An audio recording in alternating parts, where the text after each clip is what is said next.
Hey, what's up, Unbroken Nation? For many of us as childhood trauma survivors, one of the most difficult things that we do is we do things for us. Like, think about this. One of the most difficult things that some of us do, and I will include myself in this, is like to go to the doctor, to go to the dentist, to take care of your physical body, right? And take care of your mental. And that's because when you really rewind the experiences that we have, the one thing that I know to be true, probably more so than anything about life, is that we are the sum total of all of our experiences leading up to this moment. And so what that means is that every single thing that's ever happened in our life that makes us who we are. And so as we are children, as we are growing up, we have this thing called agency. That's the ability to make choices, right? And that is often taken from us and replaced with pain, suffering, silence, and violence. And that comes from this place where it's a continuation of generational trauma. All of the people before us, that's how their parents treated them, and so on and so forth.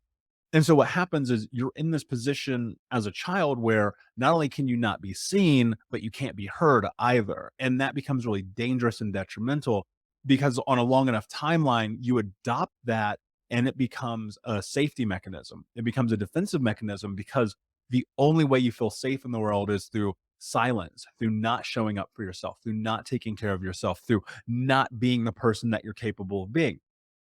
I've been looking into and studying identity a lot recently because the thing that I'm trying to understand and make meaning of is what it is that happens in our life that creates who we are. And one of the things about identity that I think is incredibly difficult is it's the thing that we hold on to the most, right? I am or I am not this or that. And that could be about worthiness or happiness or love or admiration or joy or success or wealth or all of the things that you have. We either go, I am this or I am not that. But the problem that I've come to find and discovered, not only in my own personal journey, but in the research that I've done, is looking at this idea of identity being so tied into the beliefs that we have around who it is that we are in our childhood.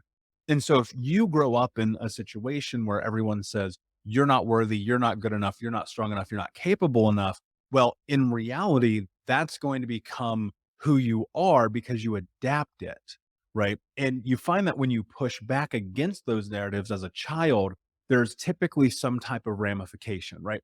If you think about this, these experiences that you've had as a child when you're like, I want to do this, I want to tap into that, I want to have this experience. And you want to use your voice, you want to use your agency, there's some kind of pain, there's some kind of suffering on the backside of it.